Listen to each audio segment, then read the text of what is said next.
Hi there, my name is Liberty Freeman. I am an ultralight backpacker exploring the Pacific Crest Trail through various section heights. Currently, I am exploring Section D in California. This particular section is going from Islip Saddle to Vincent Gap. That's miles 385 to 374 southbound. This is a major elevation gain, which is why I chose to go southbound versus northbound. It takes you up to Windy Gap, 9,000 feet, and that sign doesn't lie. It's very windy, so you're going to want to wear layers. On the plus side, there's no poodle bush, so you don't have to worry about getting any rashes, very similar to poison oak or poison ivy. I chose to do this particular section this time in September because it was the anniversary of my great dog's death, Monkey. I was hiking, and I am hiking the Pacific Crest Trail in her memorial because it was something that I had always planned on doing with her, but she got sick, unfortunately, before I had a chance. So we found two great locations right up at the top there, as well as at Mt.Bowden-Powell, to be able to leave the ashes. Please note for all you through hikers, the elevation gain is a lot. If you are going northbound, you are going to be in 4 miles climbing 2,500 feet. That's why I chose to go southbound, only climbing 1,500 feet within 5 miles. Either way, you're at 9,000 feet at the top, and there's a good 20-degree difference, at least in September, from the road to the top of the mountain and where you're going to be spending the night.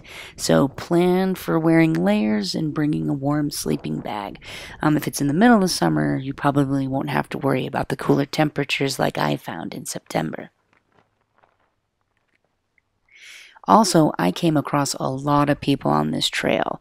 It adjuncts with other trails that lead to, let's say, Crystal Lake, that's out by Azusa and 210, Pasadena side, Windy Gap Trail. So a lot of people weekend hike here for the locals or people visiting the area. You're going to want to be mindful of sharing the trail with other hikers, with dogs, and with trail runners. We passed many on this 11-mile excursion. If you've joined me before, you'll see I have company. This is my best friend and her dog there to be emotional and physical support because this is the hardest part of Section D going through the Angeles Forest.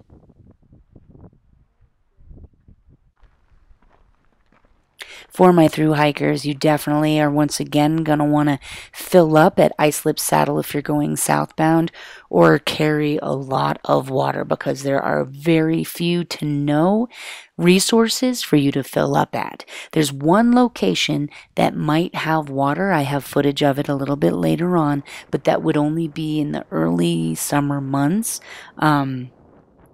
Hopefully left over from when it rained during our winter months. As you can see, this is the view from Mt.Bowden-Powell. I did a little bit of Monkey's Ashes there as well. You're going to want to be really careful here. It's a thin trail. It's a knife's edge trail. It runs along the top of the mountain. And in the winter months or during the spring months, this is covered in snow. It's icy. There has been recorded deaths and fatalities. So you need to be extraordinarily careful if you do choose to go when there's still ice and snow on the trail. Here you see the switchbacks that the northbound folks would have to go up within 2,500 feet. If you do go northbound, plan on taking several stops because you need to rest. You need to get your breath. You need water, especially with the temperatures. Here is Lamel Spring. That is the one location where you might find water in the early summer. But yeah, as I was saying, we passed many people, even in September, that were fatigued. They didn't even have backpacks, sweating, nauseous. They had to sit and rest. Some couldn't make it to the top.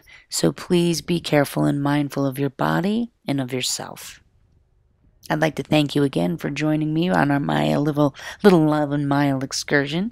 Join me again when I finish Section D. I have the end and the beginning left of this particular section. So stay tuned for more footage. And in the meantime, hike on.